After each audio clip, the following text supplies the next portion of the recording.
Bamboos are evergreen perennial flowering plants. The word bamboo comes from the Dutch or Portuguese languages, which probably borrowed it from Malay.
Hi, it's Hedgehog TV.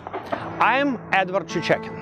On the other side of the camera is my wife Zoe Sofronova. And this is St. Petersburg. Both of us are quite well-known guides in this city, and we've got an idea.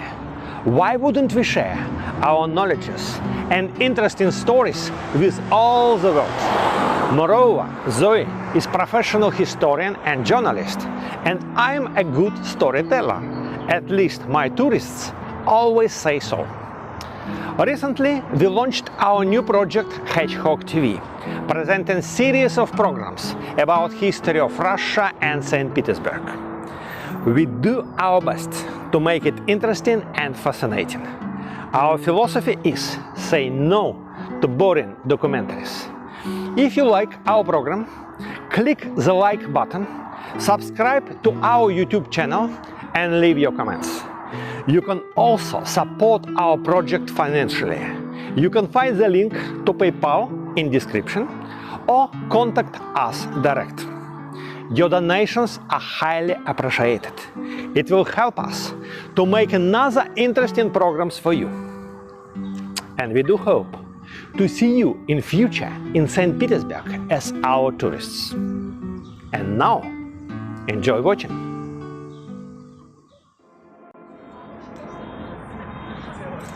On the 6th of May, 1868, cannons of Peter and Paul Fortress fired 301 times to celebrate the fact that a boy was born in the royal family. Cannon shots were shaking the town. That day, the heir to the Russian throne, Prince Alexandra, got a firstborn son. The boy was given a name Nicolas, which can be translated from Greek as people's victory. He was supposed to become strong, self-confident, purposeful winner. In fact, the boy didn't get any of that. He was born not in Winter Palace, but in one of the suburban residences of Tsar's family.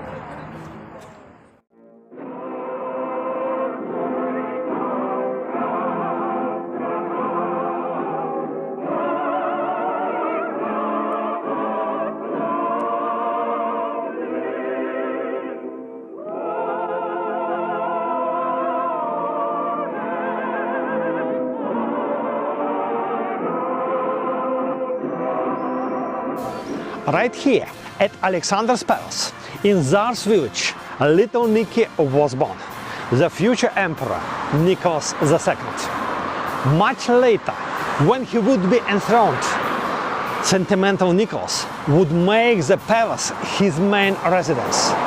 He would live here all year round.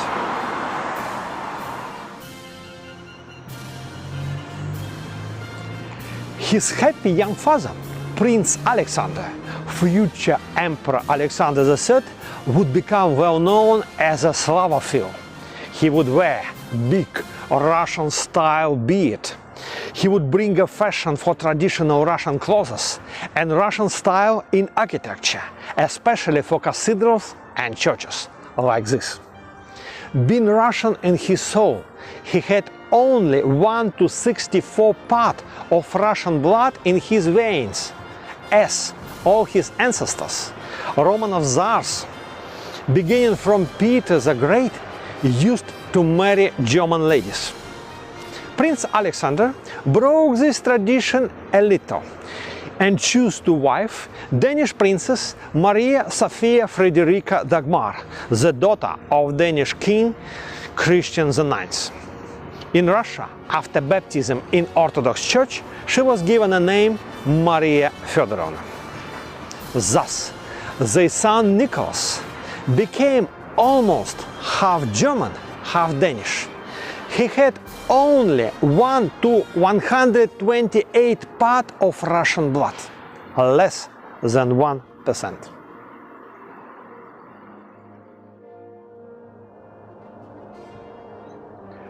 Nicky was baptized after 2 weeks, on 20th of May 1868, at the big church of Catherine's Palace in Tsar's village, right next to his parents' home. His grandfather, Russian Emperor Alexander II, became his godfather. His grandmother, Danish Queen Louise, became his godmother. In honor of the baptism, there was a big feast at the palace for a great number of guests. Many of them came from different countries. That probably became the biggest event in the life of little Nicky, although he even wouldn't remember that. His father, Prince Alexander, future Emperor Alexander III, would never arrange any big parties for his son, but only small family dinners with just a few guests.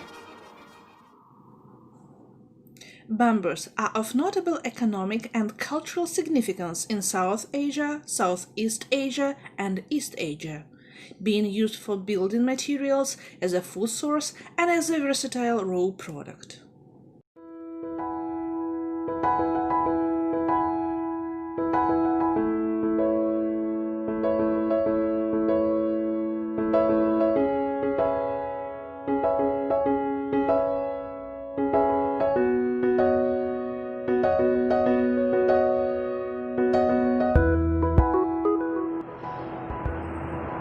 Little Nicky spent his childhood here at Anichkov Palace, the official residence of his father, Prince Alexander. It is located on Nevsky Prospect. 7-year-old Nicky, together with his younger brother Georgy, he was 5 then, began to receive basic elementary education right here at their parents' palace. Alexandra Ollengren, the widow of an officer, was invited to be their first teacher and tutor. She moved to the palace with her 7-year-old boy Vladimir. He is just the same age as Nicky. Let him grow up together with my sons. You will not have to be separated from him. Just another boy. My sons will have a friend.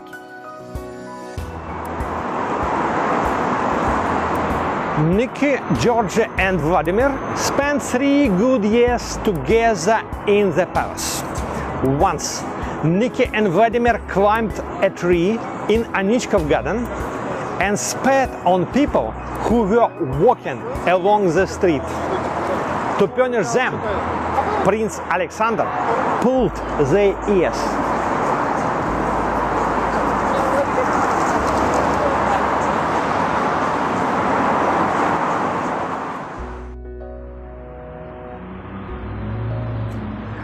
At the age of 10, Nicky accomplished his elementary study.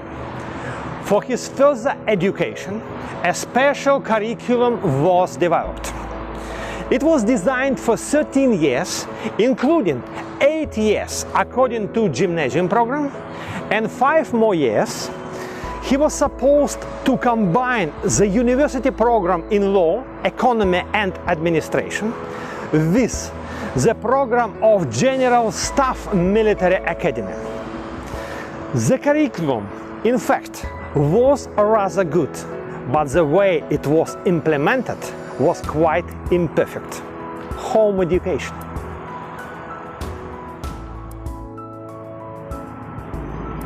General Danilovich, the principal of 2nd St. Petersburg Military Gymnasium, became Nicolas' personal mentor. He was probably a good headmaster for a cadet school, but surely he was not very good at individual education.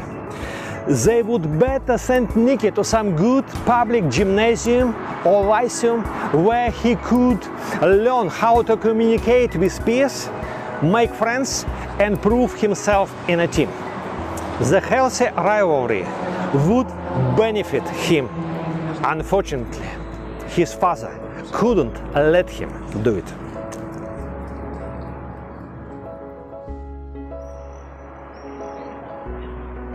On the 1st of March 1881, the famous terroristic attack happened. Right here, on the spot of future spilled blood church, Russian Emperor Alexander II, Nicky's grandfather, was attacked. It was the 7th attempt to assassinate him. Terrorists threw a bomb at the emperor and blew him up. His legs were torn off. The security managed to bring the bleeding Tsar to Winter Palace, where he died without coming back to consciousness, in front of his son, Prince Alexander, and his grandson, Nicolas. Nicky's father was proclaimed a new Russian Emperor, Alexander III, and Nicky became official heir to the Russian throne. Alexander III commanded to build a church in memory of his father right on the spot of assassination. Due to its flexibility, bamboo is also used to make fishing rods. The split cane rod is especially prized for fly fishing. Bamboo has been traditionally used in Malaysia as a firecracker called a meriam bulu or bamboo cannon.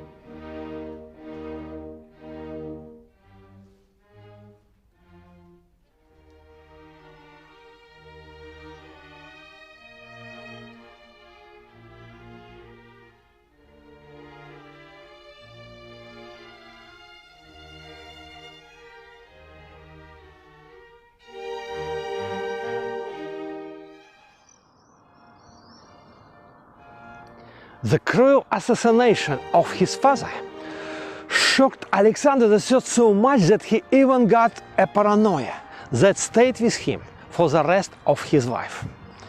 For security reasons, he never moved to Winter Palace and spent most of a year with his family far away from the city at Gatchina Palace that was built by his great-grandfather Paul I. They used to come back to St. Petersburg for a few months a year and stayed at Anichkov Palace. From time to time, they also visited their suburban residences in Peterhof and Tsar's village. Afraid of terroristic attack, Alexander III kept Nicky at home and gave him home education. Gatchina Palace and its park were secured as if they were a medieval fortress. When Alexander was fishing on a boat with his sons at Gatchina Lake, they could see a lonely soldier with a rifle on the bank.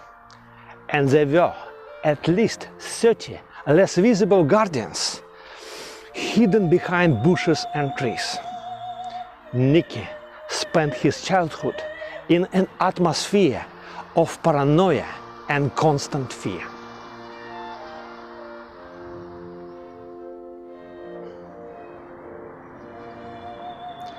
The personal mentor, General Danilovich, influenced Nicky not in the best way.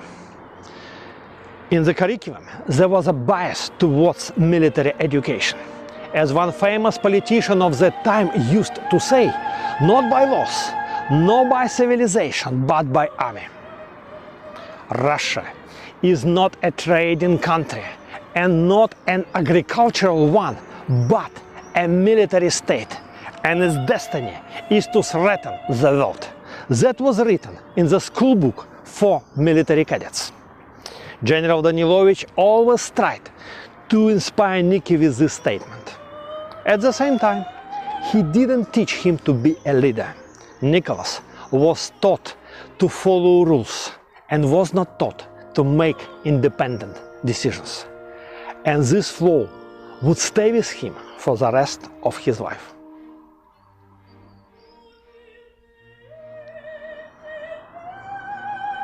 People said that General Danilovich was not able to teach the future Tsar to be independent. He made him a moderate and neat old man, but not a spirited youngster. What's more, the general convinced him that the mystical power of the holy anointing during the coronation would be able to give him the required knowledge. The young prince came to believe that supernatural ability to rule the country would come to him right after the coronation, in a miraculous way. As we know, he never got it.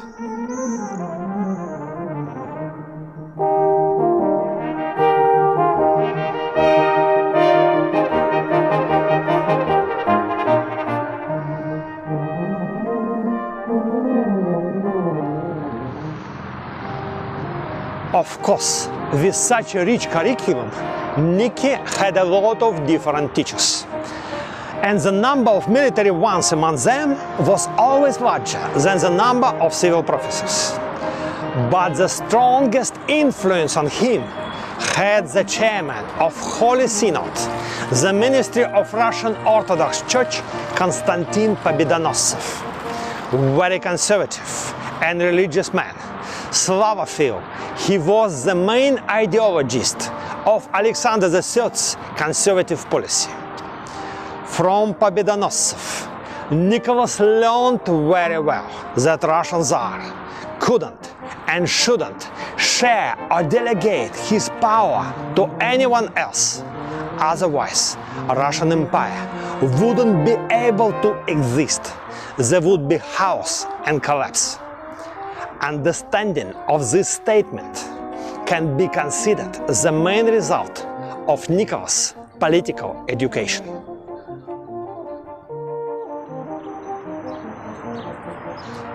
And it all took place at the very end of the liberal 19th century, right after previous Russian emperors such as Alexander I and Alexander II, who were brought up in a progressive way and tried hard to reform Russian society according to their liberal ideas.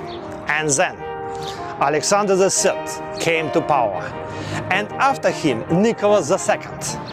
Both of them were very conservative and had a rather medieval views on absolute monarchy.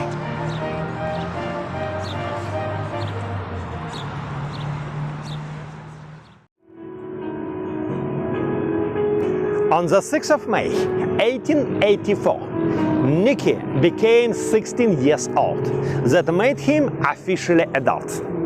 That very day, he took the oath as the heir to Russian throne at the big church of Winter Palace.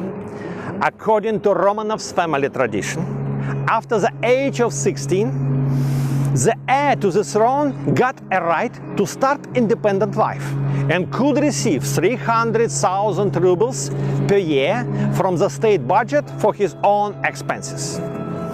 Before this, each heir to the throne used this right, but Nicky didn't. His father, Emperor Alexander III, preferred to save the budget money and to keep Nicolas at parents' home. Why so? The father didn't consider his son a mature and independent person. And that was actually true. At his 16, Nicky was very infantile.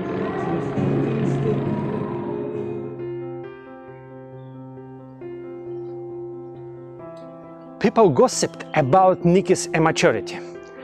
He didn't behave as an adult. For instance, during family dinner, he could throw bread balls to his brothers and sisters. It was a fun game for him. His father, Alexander III, often encouraged him by joining this game. Guests were shocked. The other time, 24 years old Nicolas was invited for dinner to Count Sheremetyev. He spent all the evening running around the palace and playing hide-and-seek with his sister Ksenia and his friend and peer Grand Duke Alexander, Sandro. Guests were whispering, "And this is our future emperor." Of course, it's not a bad thing to be funny and spontaneous sometimes. But the problem was, Nicky was absolutely not ready for his adult life.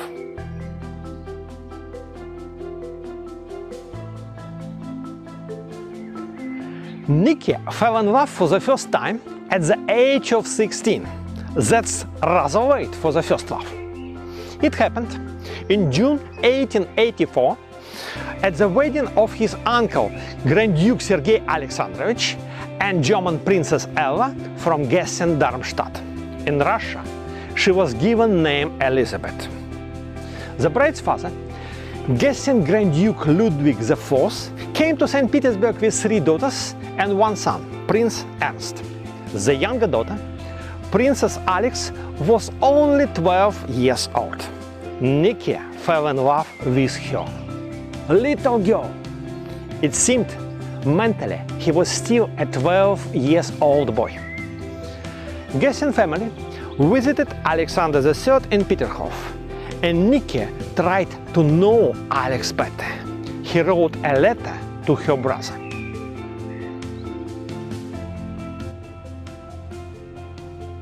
Dear Ernie, if you have nothing else to do, please come with Alex to visit us. We will go boating on our pond and have dinner together.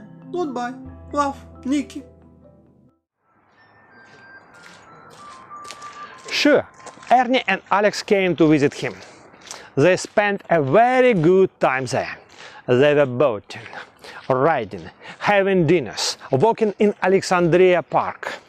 They spent together many days in Peterhof, and by the end, Nicky and Alex sealed their love by scratching their names on the window glass in Italian pavilion. Nicky asked his mother to give him a diamond brooch, so he could give it to Alex as a sign of his love. The girl accepted the gift, but the very next day she gave it away without any explanation, piercing Nicky's palm with the brooch. The heart of young prince was broken. He gave the brooch to his sister Ksenia. It is not the last time when we mention this brooch in our story.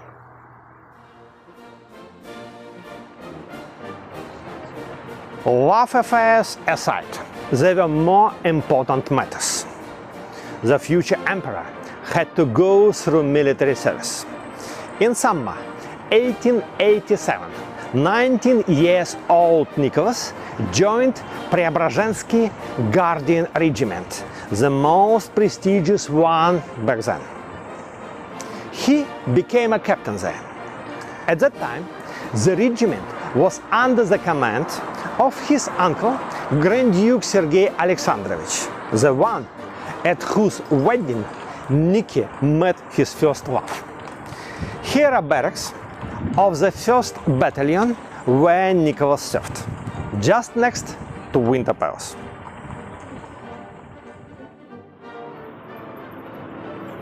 Nicky also served in Guardian Hussar Regiment, where he spent really good time, just as it was supposed to be for a proper Hussar.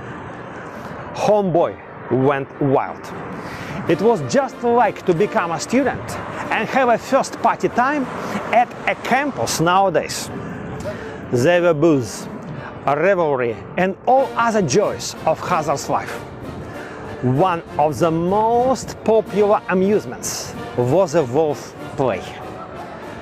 At cold winter night, Hussars undressed and ran out of the barracks, naked in the street, where a big tub with champagne was prepared beforehand.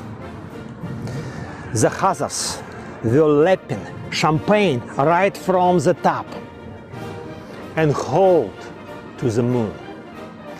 For the first time in a long while, Nicky was happy.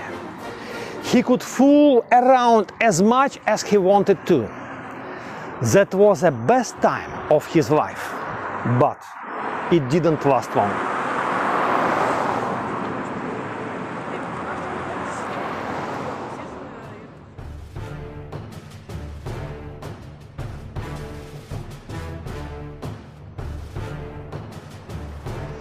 On the 17th of October 1888, the Tsar's family was coming back to the capital from the summer holidays in Crimea. The royal train consisted of 15 wagons and was full of servants, footmen and guards. At 2 p.m., the emperor's family was about to have lunch in the diner car. Gurev porridge was cooked for them. The waiter was adding cream into Alexander III's plate. In that very moment, there was a huge jolt, terrible crack and noise. Everything went dark, and the emperor's train went off the rails and fell downhill.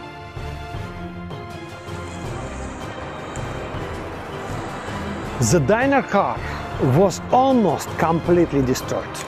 By some miracle, the roof didn't crash and didn't kill the Tsar's family. It was stopped by the lower frame of the wagon. Meanwhile, both waiters, including the one with cream, were killed by the impact. One by one, family members got out from under the pieces of the mangled wagon, and Nicky was faced with a horrible view. The heavy, metal-reinforced royal wagons crashed the wagons with servants, and torn, dead bodies were laying all around them. In the accident, 21 people died, 18 were seriously injured, and many others had injuries as well. The tragedy influenced Nicolas a lot. He considered his survival a miracle and came to believe in his divine destiny. To honor the salvation of the Tsar's family, in St. Petersburg, the chapel was sanctified next to the Church of Our Lady on Zagorodny Avenue. Unfortunately, both church and the chapel were demolished in 1930s. Now, there is a McDonald's restaurant on the chapel's spot.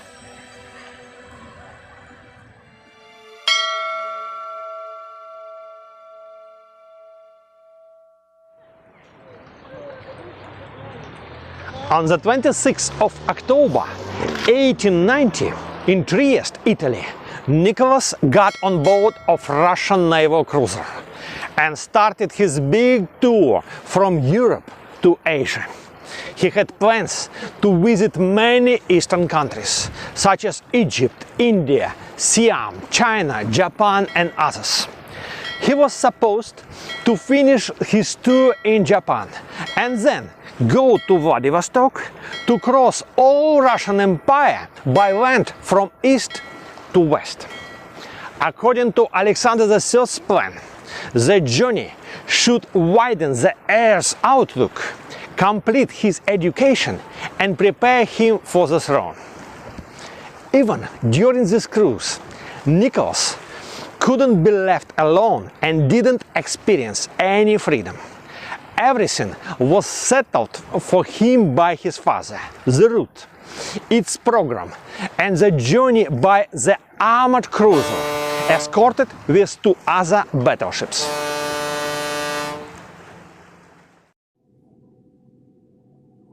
Bamboo has a long history of use in Asia.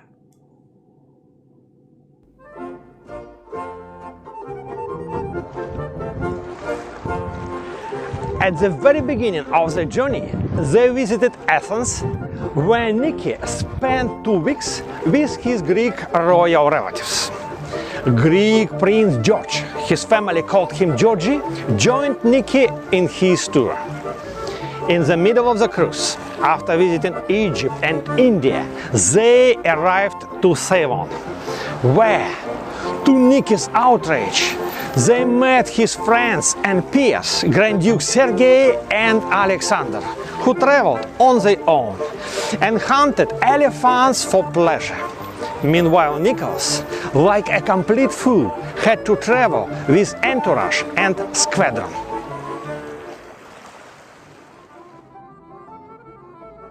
My trip is meaningless. Palaces and generals are all the same everywhere, and there's the only thing I am allowed to see. I could just stay home. I see no difference.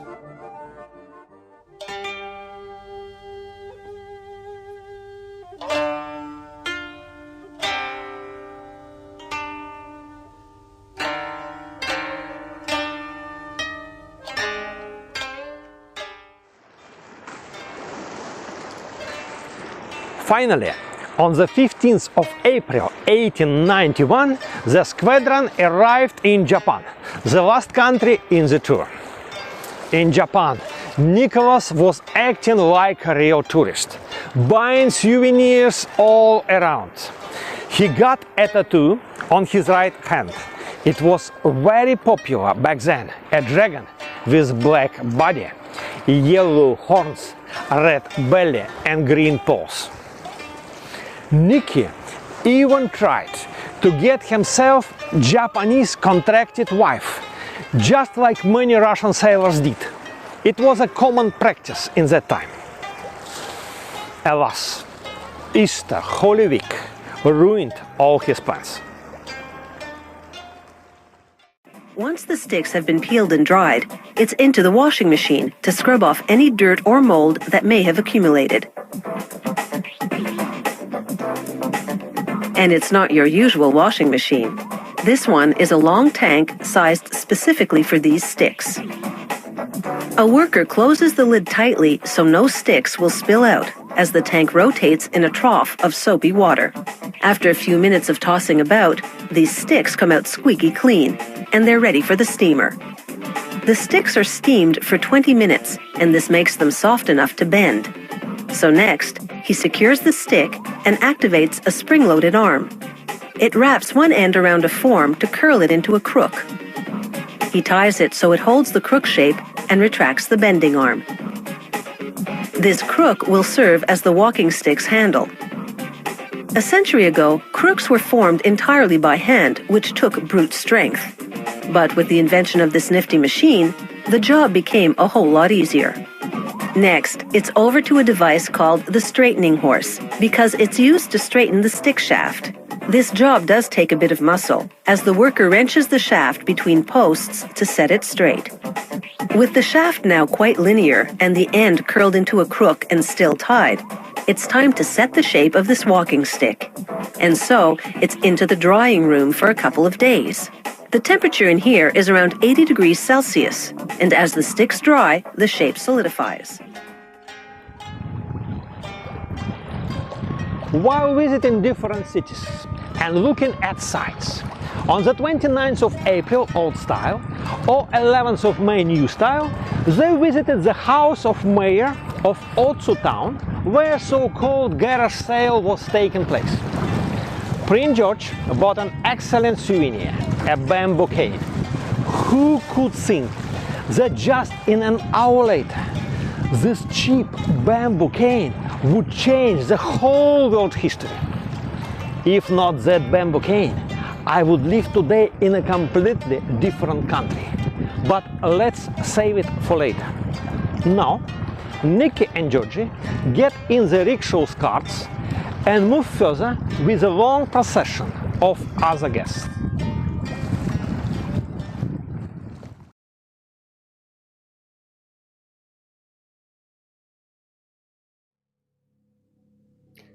On Shimakagarasaki Street, one of the policemen standing in the cordon suddenly runs to Nicolas' cart and strikes his head with a saber twice.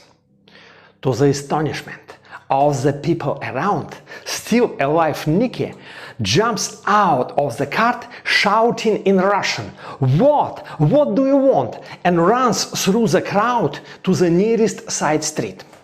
The attacker follows him with the saber in his hand in hope to complete what he started. Georgie is the first one to react. He chases the killer with his bamboo cane at the ready.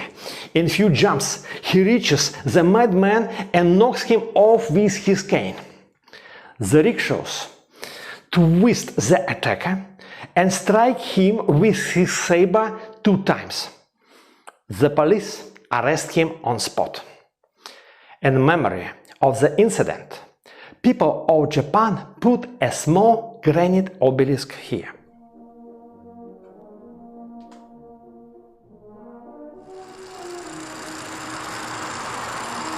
How come Nicolas survived after 2 hits of saber on his head?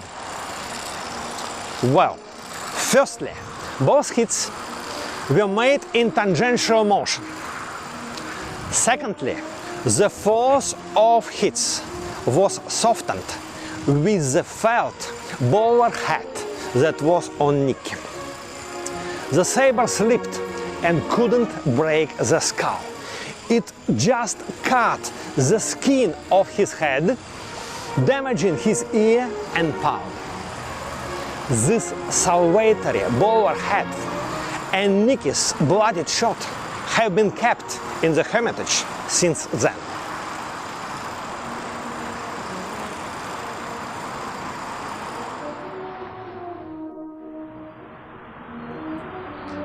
What about the attacking policeman?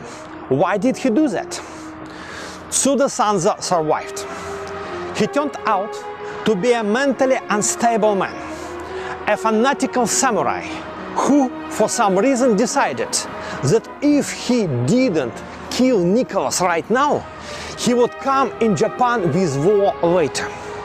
Actually, that happened. Tsuda Sanza was sentenced to life imprisonment, but died in jail in a few months.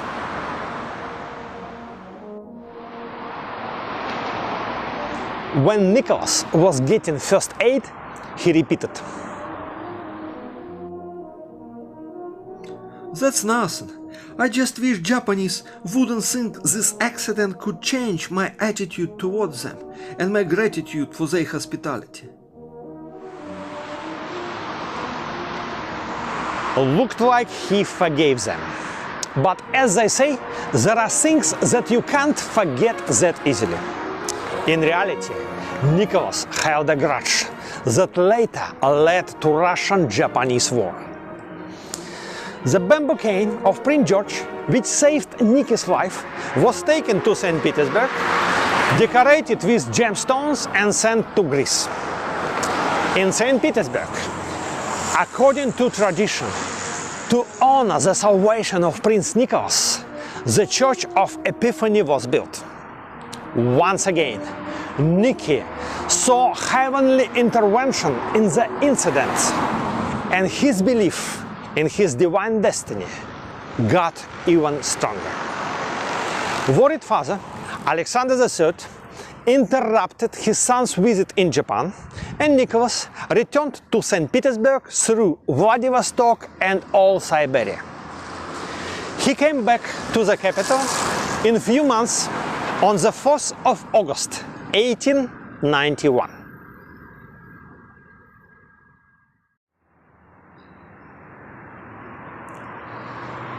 Nowadays, only two things remind us about that incident with Nicholas in Japan: the Church of Epiphany in St. Petersburg and special idiomatic expression in Russian language «японский городовой» that can be translated as Japanese policeman.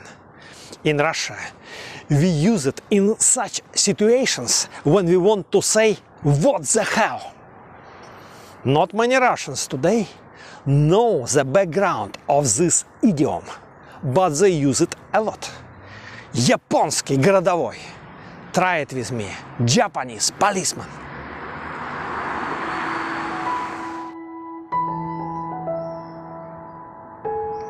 Thanks for being watching us. That was Hedgehog TV.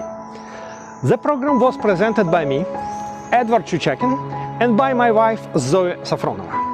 I hope you liked that. If so, click the like button, subscribe to our YouTube channel, and leave your comments. You can also support our project financially.